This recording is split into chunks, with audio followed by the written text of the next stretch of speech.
for the purposes of argument that this was a war just for oil. We need oil. Why not go to war just for oil? What do Hollywood celebrities imagine? What do Hollywood celebrities imagine fuels their private jets? How do they think their cocaine is delivered to them? I'm here because Ann Coulter represents sort of the demagoguery of, presenting a false picture of what's going on in the country. She tells people that, this is all about free market and freedom when it's really about killing people in Iraq and stealing their oil and their wealth. My fears are right here, but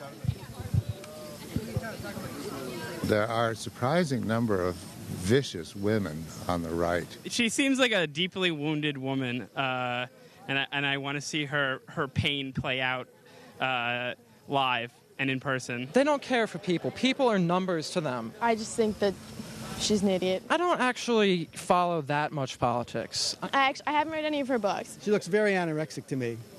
I don't know if she's a restrictor and denies herself that food, and therefore she acts out of that, denial by, becoming an attack dog. And she is a rabid attack dog. This is Mein Kampf. This is Mein Kampf. It is by Adolf Hitler.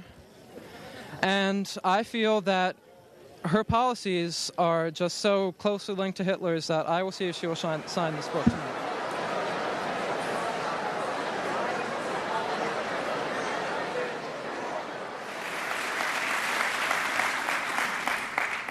The New York Times' Thomas Friedman, in a commonplace formulation, sniffs that racial profiling isn't civilized, and he blames 20 years of attacks on American interests by Muslim extremists on, I quote, religious fundamentalists of any stripe.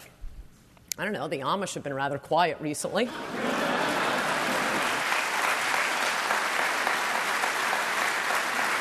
My logic is this. In 20 years of relentless attacks on American airlines by Muslim extremists, in every one of the attacks, one or more Muslim extremists was involved.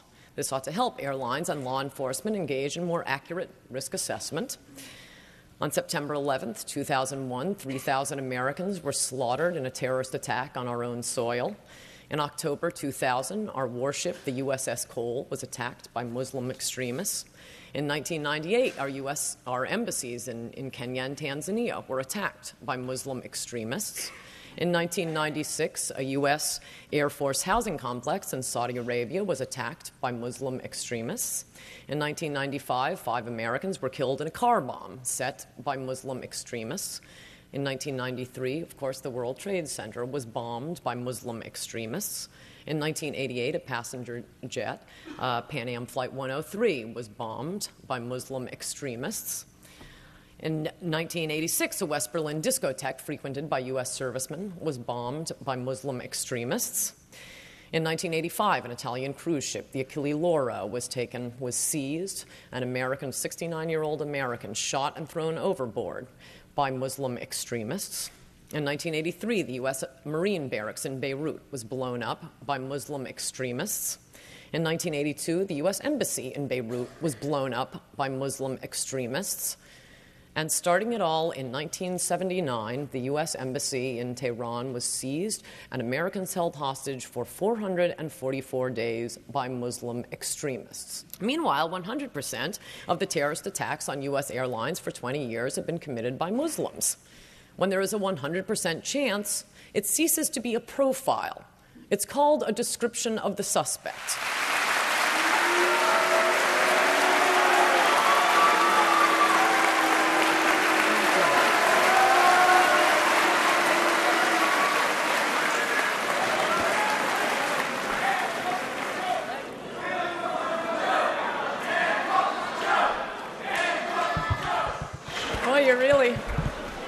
You're really developing your analytical skills here at Johns Hopkins. Very impressive. Wow. At Harvard, they had questions.